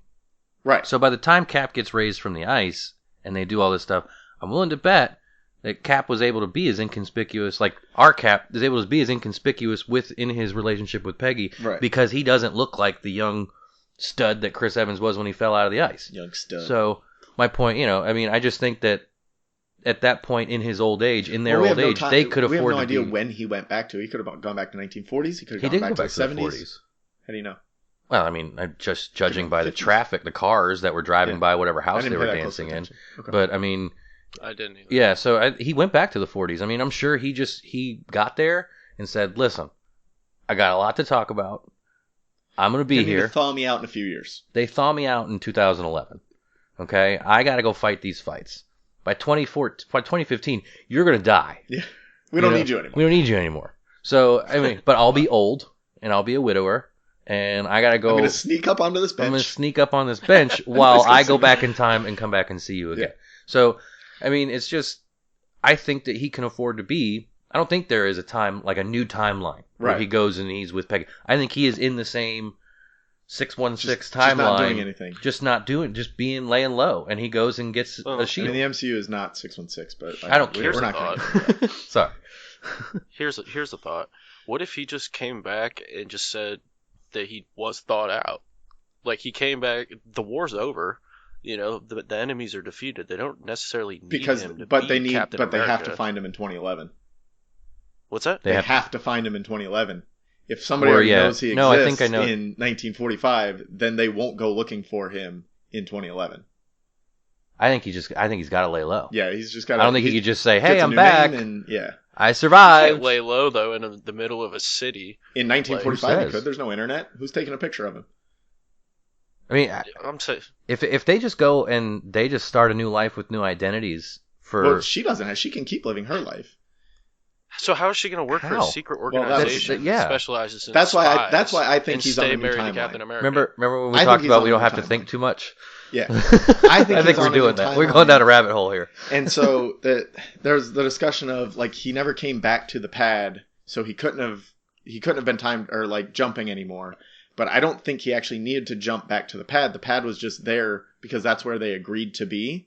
But with the little bracelets, they could jump to wherever they wanted. And that's how they got to 1970. They jumped to wherever they wanted. There was no pad in 1970. They just jumped there and showed up where they wanted. So I think once he was done living his life in his alternate timeline, he jumped back to a different location and showed up on the bench. Or just jumped straight to the bench and waited for them. Then he doesn't have to be sneaky. True. That's what I think happened. I think that's the best explanation, because I mean, he really did just kind of pop out of thin air. Right. So I think he just came back to an assassin and a trained soldier. He's also sort of, he's a trained soldier and he can move in secrecy. I think he's 90. He's like 100. Yeah, but he's like 100. He's still Cap. But I'm just saying, I just think that for real, he's probably actually like 200 because he's got the super soldier serum in him for him to age that much. Well, no, he's like 109. Yeah. Or 111 or something like that at that point. He's fucking old. He's going to be around Thor. Can we move on to Thor? Go ahead. I can't do this time travel stuff anymore. I had too late of a night last night. So do we think he's actually going to be part of Guardians of the Galaxy 3? Do we think he's going to continue after Guardians of the Galaxy 3? How long do you think Hemsworth sticks around and does this? Till Guardians 3. Yeah. And then he's going to be outie. Really? You think he's going to die, or you think he's just going to leave of his own volition? Say, I've got other battles to fight, like he did at the end of this movie. I think he'll kind of do that. I think he'll just kind of move on with his life, or he'll go back and live with Valkyrie. Because is it stated in the MCU that Valkyrie is into women? Like, I don't remember if she's... No. Yes, it is. A gay character? Is she a gay character? I don't think it's stated, but she's supposed... but it's not stated outright. When Hela attacked the Valkyries, her significant other, another woman, took one of the blades for her in that fight. Okay. So that was in Ragnarok. So that answers that question. Yeah. So that would defeat the purpose of that being explanation. But they did have a little look in Ragnarok as well. They had a little moment of where you thought there might be brief tension. So that leads me, maybe she's bisexual. I don't know. So I could see that. Yeah. See Thor I like the Captain Marvel Valkyrie pairing. That was travels with Captain Marvel and helps. I've actually they're going to harken back to the comics and have her with Rhodey. Yeah. Going forward. Well, I liked after the movie came out, everyone suggested that she and her friend, I don't remember, Monica was Rambo. the friend or the daughter. Yeah, Monica Rambo. Yeah, they were not just best friends raising a child together, basically. It'd be an interesting way to go. But I mean, anyway, we need more representation. It wouldn't be a problem. Like I thought they just need to address it in a good and correct way. I thought Taika Waititi was in talks about a Thor 4. Mm-hmm. And I think while it's pretty cool and pretty apparent that we're going to have Thor in Guardians of the Galaxy Volume 3, I don't think that Tessa Thompson or the character of Valkyrie, as little as we've seen her, even though we can see other people be worthy enough to hold weapons that are meant for Thor, I don't think she's going to get a standalone Thor film. Well, no, still, like they'll just if they did, they'll call it Valkyrie. Yeah. They're not going to call it Thor 4. Call it Thor, right? Yeah. So I think there's going to be a Thor 4, and I think he's going to be in Guardians of the Galaxy Volume 3. And Chris Hemsworth, I think he just truly enjoys playing the character. I love the Chris battles between Pratt and Hemsworth. It's always fantastic. Yeah. That, in my opinion, that scene dragged on for just a little too long. I think it's just try and do it the whole time during Guardians 3. They got to drop that dynamic real quick, but. They need to drop that dynamic kind of real quick and get a little bit better with their dialogue. Because I think we all know who the captain is here. Who's in charge? Yeah. It's you. When he opens his eyes a little wider. It's you. Of course it's you. No, check it. It's going to be Thor 4, Rise of the Valkyrie. Boom. And then the transition. And then he's going to have to be in that movie. And then Valkyrie can eventually get her own standalone maybe. I'm not a fan of Tessa Thompson in I like her. She's done. I like her. I liked her in Creed. Her in this is the most that I like her. I don't like her in the Creed movies, and I've seen a few. I other liked things her in Ragnarok. I didn't like her in Annihilation. I don't like her. To see how she does in Joker. Ooh, Joker looks good. Looks so good, dude. Oh my god. All right, Eric, take it away. With Iron Man. This is what you've been waiting for your entire life. Well, it's hard to put it into words, man. I'm so, and I know I'm going to sound like such a little fanboy, little nerd, kissing ass. I mean, that's kind of the point. I'm grateful. I'm grateful that I got to see what I saw with Robert Downey Jr. I think just the similarities between Downey and Tony Stark and the way they've kind of rebuilt themselves and retooled themselves to become the greatest version of themselves is something. Uncanny. It's something beautiful. And it's kind of a message that lets people know that, doesn't matter how far down you've gotten and how much you've wallowed in your own problems. You can come back from anything. Mm-hmm. And, that's something I'll always think about when I think of both, Tony Stark and Robert Downey Jr. And, Madison, my girlfriend's daughter, was like, I'm mad that Iron Man died too. I'm like, it had to happen that way. Yeah, I said I'm the biggest Iron Man fan I know, and I'm at peace. Yeah, he can't. I didn't even cry when he passed. I was, when Groot died in Infinity War, I was inconsolable. But when he passed, I'm just like, this is a beautiful thing. Yeah. And what got me the most, it was harder to watch Peter and Pepper. Yes, watching him go than it was to watch him go. What got me the most was Happy and Morgan. And when she wanted a cheeseburger, and he just says, I'm going to get you all the cheeseburgers you want. Yeah, but then he didn't. Like, he just kept sitting there. Like, go get a fucking cheeseburger. Go get a cheeseburger, Happy. Come on. But, I'm at peace with it. And if I never see Robert Downey Jr. in that suit ever again, I will know that, and I think it would be, and it shouldn't. Don't even have a throwback. Yeah. I don't even want a toss-back scene. I want the last moment of him in that armor to be snapping his fingers and smiling at Pepper. And taking his last breath. That's it. That's it. I don't want to see him ever again wear that suit because that is the most beautiful way for him to go. To lay down on the wire and let everyone else crawl over him. Right. Going into this, there was two ways that they could have played it once he had his family. Is he saves humanity but loses everything for himself and has to continue to live with that. He fucks with time too much and Morgan's never born. Or he, like, him and Pepper have a break. Like, Pepper's not in his life either somehow, and that's not. This isn't Game of Thrones. That's something that would happen in Game of Thrones. Is you get to that point where the characters did what's right, but they can't be happy in that. this is what should have happened with Tony, is he saved humanity and he saved his world, but he doesn't get to be a part of it anymore. And like that's, it all led to this, and it was completely paid off. All of our investment in him as a character paid off, and all of our investment in the world has paid off at this point. So like Eric said, that this is the way it had to go. Did you like the final I Am Iron Man? Like it felt a little cheesy, but it also felt it was needed. Because Thanos was so into his own shit. It's like, I am inevitable, and it's like, well, I'm Iron Man. Yeah. I'm better. Bitch. It's always going to be the line that defines Tony Stark. Well, in the MCU. In the MCU period. It's just like, the whole time this, and I'm not comparing the two. DC wants to hide everything, identities, and everyone knows who everyone is in the MCU. But it's just like, and that's sort of irrelevant, but it's just like, well, especially after the snap. It was a perfect final line for him. Like, there was some moment after the snap that they had to come forward and tell the world what happened and who they are and why it happened. So, like, especially... Well, people knew about Thanos during the grief sessions. Right. Everybody knew once, Steve was doing those grief sessions, everybody knew what had happened.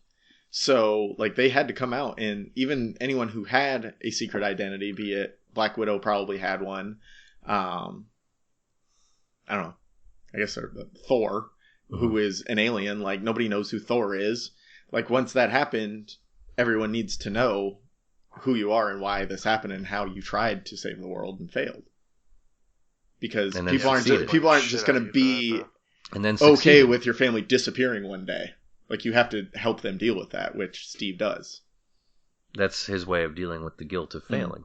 But I love the way, yes, I wouldn't have any other line for Robert Downey Jr. to speak when he snapped it. I thought it was a very cool little trick that he did, and the whole theater kind of went nuts when Thanos snapped and nothing happened, and then he looked at the gauntlet and there was nothing there, and then here's Tony. You could see the armor fading away, the nanobots fading away across his chest, like he was losing the armor the longer he waited to snap.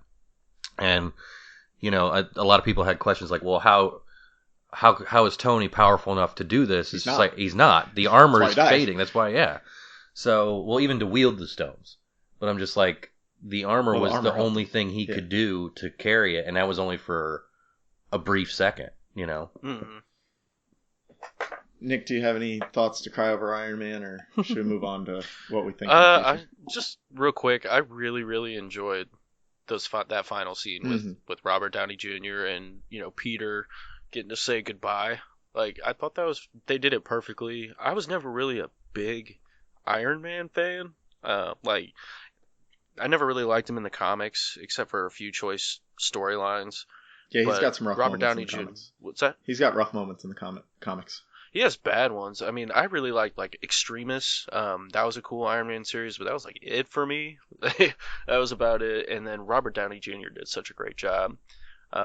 He just still wasn't one of my favorite characters. I really did like his dynamic with Spider-Man / Peter Parker, and that'll be kind of weird to replace from now on. Like, what's Peter gonna do about his suit? Nick Fury gets to head that up. You can see in the trailers for Far From Home that he goes backwards in suit technology. Yeah. Which I'd like to see that addressed, but it was perfect. They also said Iron Man was a B-list character when the movie came out. Like, he wasn't even like that popular of a comic book character. He was poorly written for like forever. Most of his run not well written. Right. I think you can't have Spider-Man with all of this technology because it makes him unbeatable. So him taking step backs without Tony's help is necessary for him to grow as a character. If he has instant kill mode, then nothing else matters. Yeah, it's about him learning to deal with his responsibility and his power. You're nothing without that suit. You don't deserve to have it. Exactly.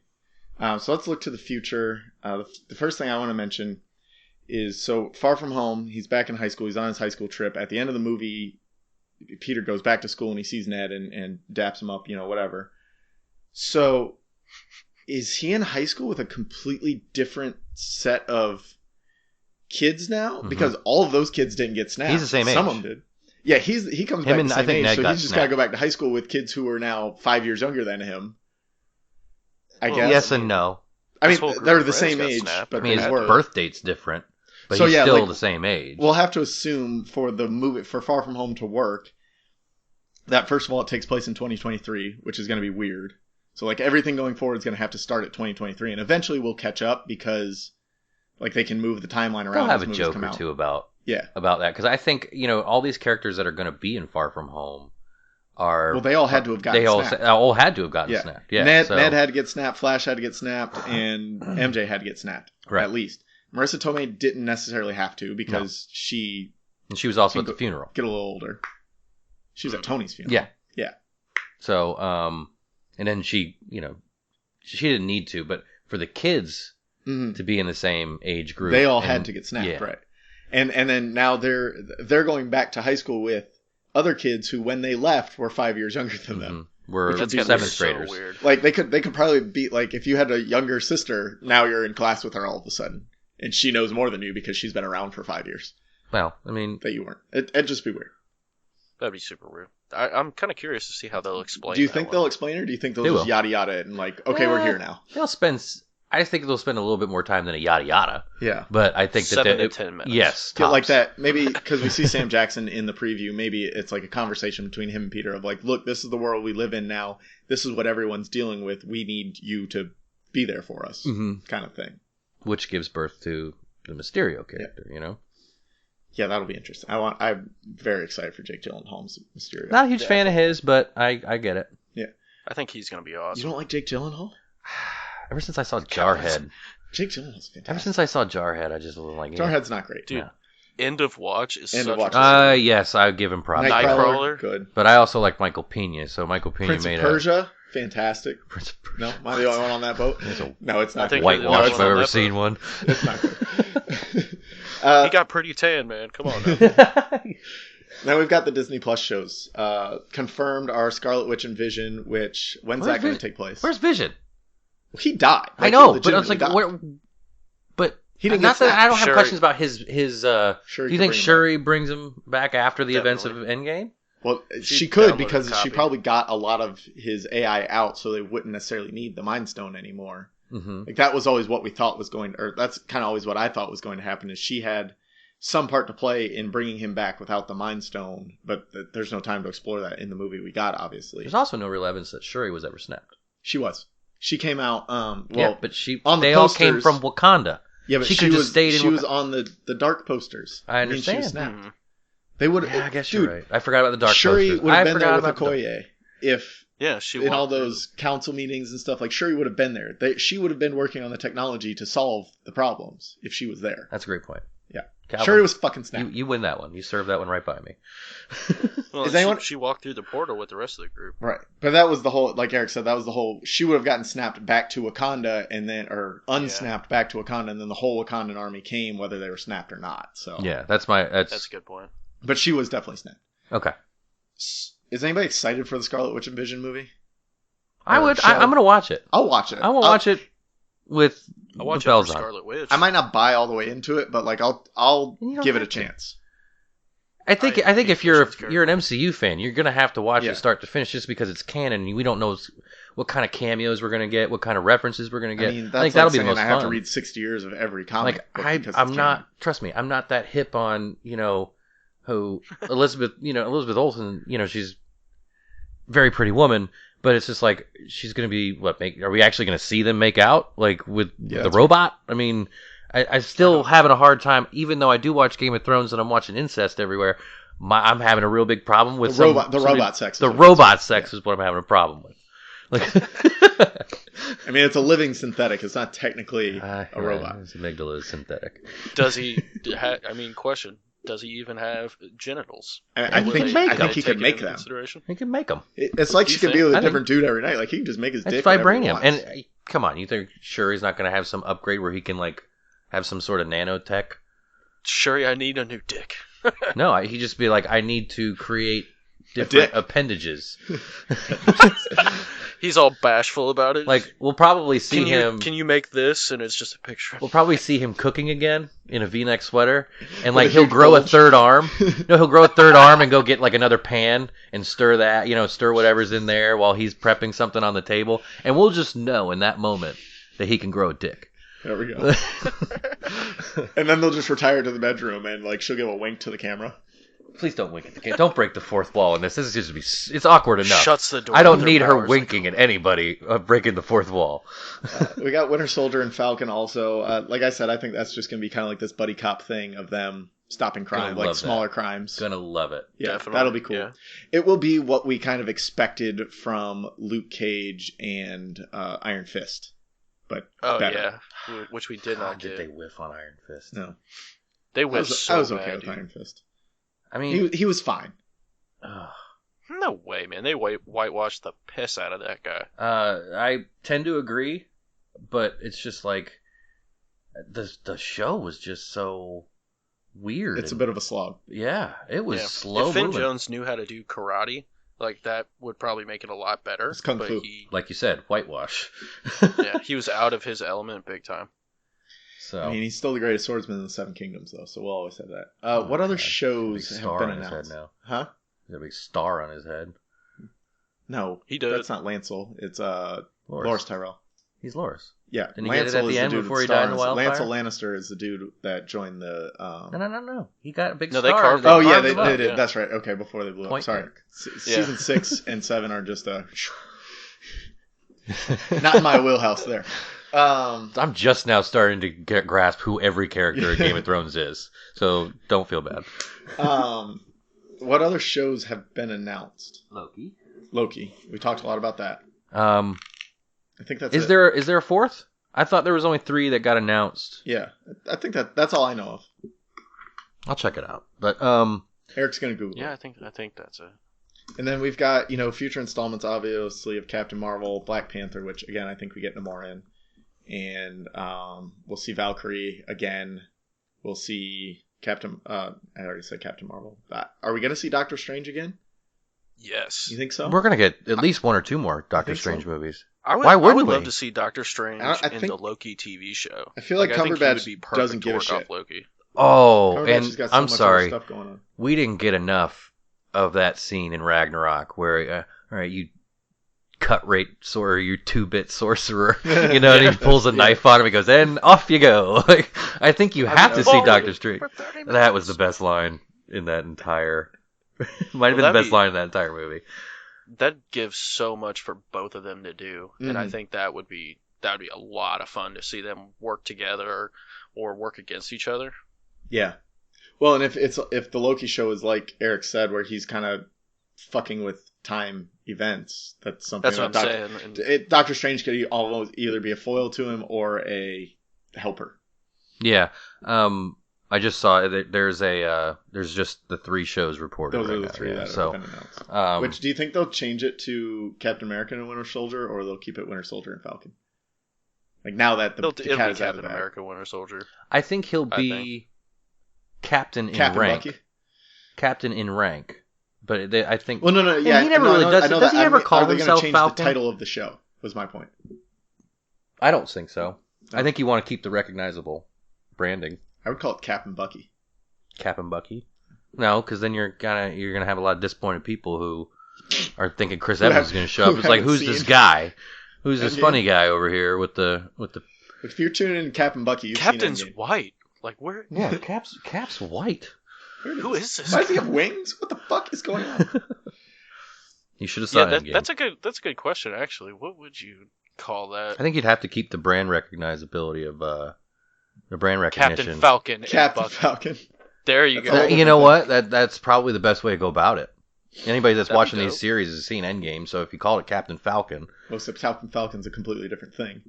is it? Yeah, he's a Super Star Smash Fox I'm not- character, Oh, right. and Super Smash Brothers more known for. So yeah, final thoughts. Eric, you go first. Like I said in the beginning, I left the theater completely fulfilled with like just a great sense of what I just saw. You know, like even for the next few days afterwards, like it's a tradition of a friend of mine and we go on Thursday night, even when they were doing the midnight showings and we'd have to get up for work the next day. It's like, that was just something we do together, and it's just, I'm fulfilled. Like, I just keep using that word whenever somebody asks me about it. And I think that's very hard. I think that's very hard to do. It's hard to make a 10-year thing. Yeah, for somebody that's been as invested as people like the three of us, for me to leave the theater with no regrets, regardless of how I felt about Fat Thor, regardless of how I felt about, nothing that would take it away from the experience that I just had. Well, and the ending that I watched. And if you look at it, look at other franchises that have gone this long. Look at Terminator, which has just become absolute trash. Look at Fast and Furious, which could be argued that it's always been trash, but like it's not pulling anything off in the way this did. Nick, I'm going to break that reference down for you. There's a hotel here in Fort Myers near the beach called the Lani Kai, and consistently it is ranked as one of the top 10 worst spring break destinations in America. It is famous for how trashy it is. Keep going. Fast and Furious is the Lani Kai of movie franchises.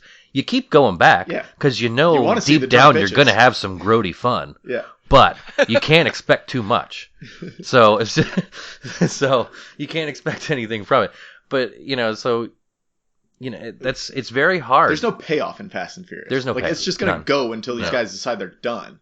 There's not going to be this moment of payoff. Like the closest thing you got to it was with Paul. They just want to keep the door open for more. Right. That's all they want to do. Yeah, they'll introduce another character and spin it off again. Mm-hmm. Which I guess this is what this did, but that's neither here. This is just because The Rock and Vin Diesel don't get along. Nick, final thoughts. Eric, you said it really well.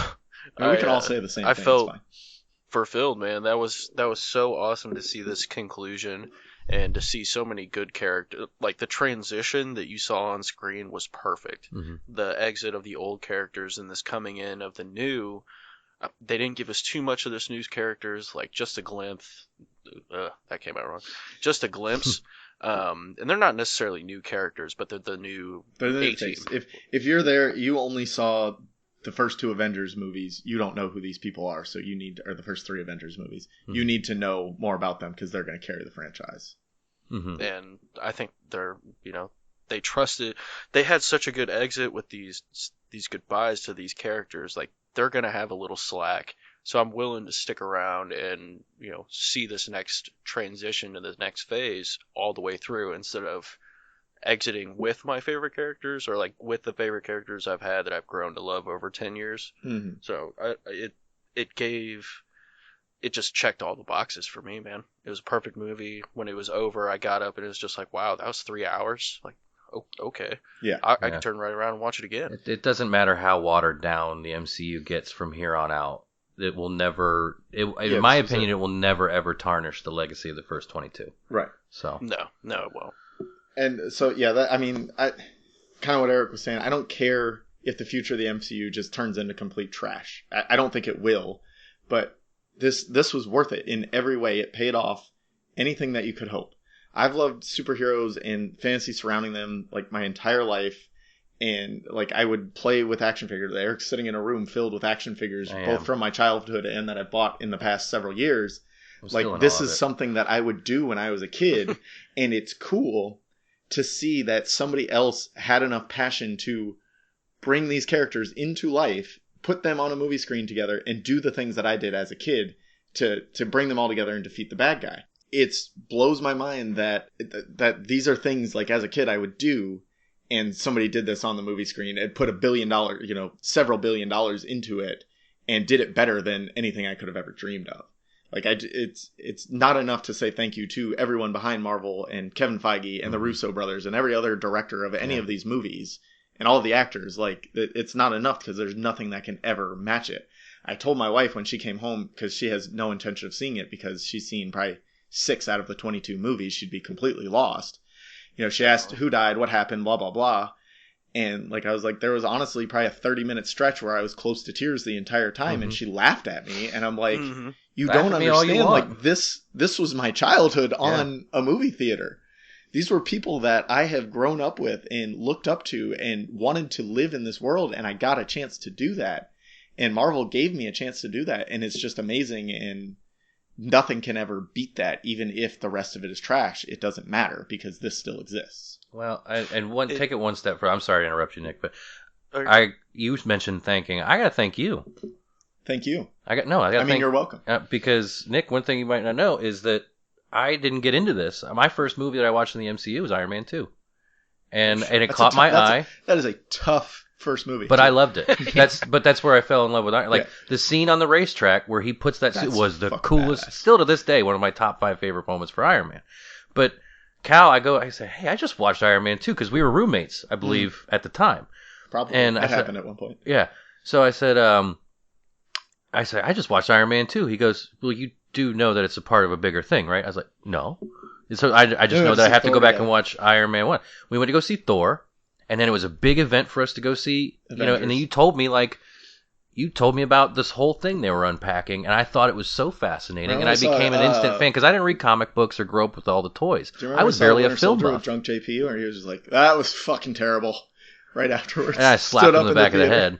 But yeah, in probably the main way, I got to thank Cal for getting me hooked on this, because I wouldn't have felt the way I do about this if he hadn't shown me kind of what this thing was all about. So that's why, him and I kind of vibe with this stuff so hard. So he kind of showed me the way.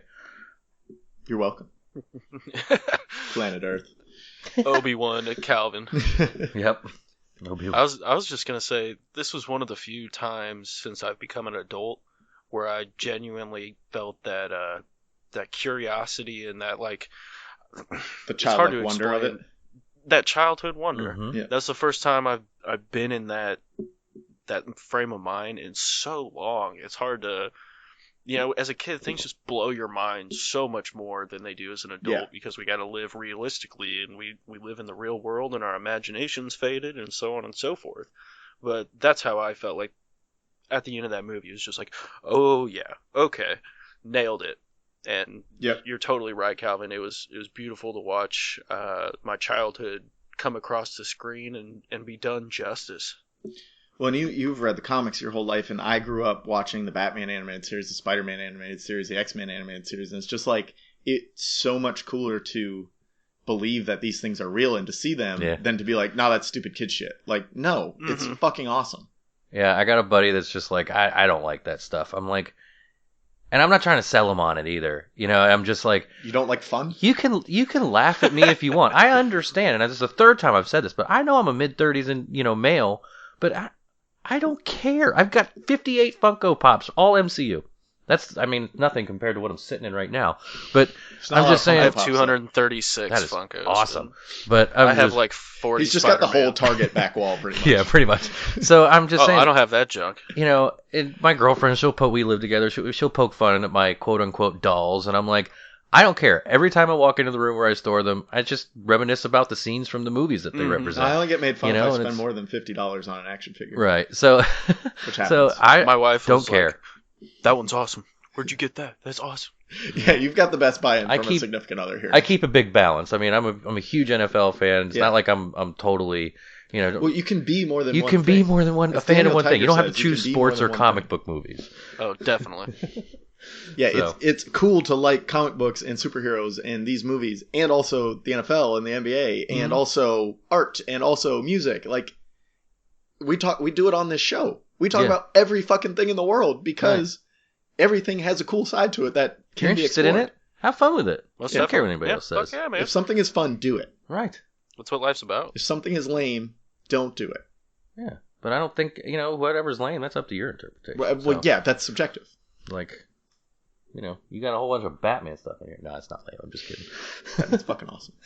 I think you meant the Power Rangers. Is what you're trying to No, I'll make fun of your Power Rangers. Yeah, there you go. Power Rangers is dope. All right, well, this is almost 2 off hours. Track. I think we've got to end it before I get made fun of before some of the other stuff in this room. Thank you both for being here. Thank everyone for listening. Check us out on Twitter. There will be plenty of discussion, I'm sure, at APA Something. You can always email us at podcastaboutsomething.com, patreon.com/podcastaboutsomething. We got a bunch of stuff over there if you want more Game of Thrones talk than what you heard on this. There's a ton of it over there. What else? What else do I say? TeePublic? Did you get the TeePublic store? TeePublic/APA something, or just search APA something on TeePublic, something like that. There's links on our website. You can go there too. That's a podcastaboutsomething.com. And do I get a T-shirt being on the episode? Yeah, I got you. Or I get paid in stickers. You got paid in stickers and a magnet. You got 2 magnets. I got 2 magnets. I need a magnet, damn it. I thought I sent you one. Right now. You never sent me one. Right. I did get my T-shirt, and it's super comfortable. I mean, I sent you baby gifts, so. You did, and that brought a tear to my eye, bro. I don't know about that far, but it was pretty awesome. Thank Come you. to think of it, I did get a shirt from TeePublic. It was the Gear Shift long sleeve blue T-shirt that Star-Lord wore in Volume 2. There you go. And it smelled like shit. Bad? Yep. Yeah, dude, mine. You gotta wash it. If you get a shirt off TeePublic, wash it before you wear it. It does not smell good when it comes out of the packaging. Thanks to those cats for providing all the music to Podcast About Something. And you guys stay sassy. Have a great day. Stay classy.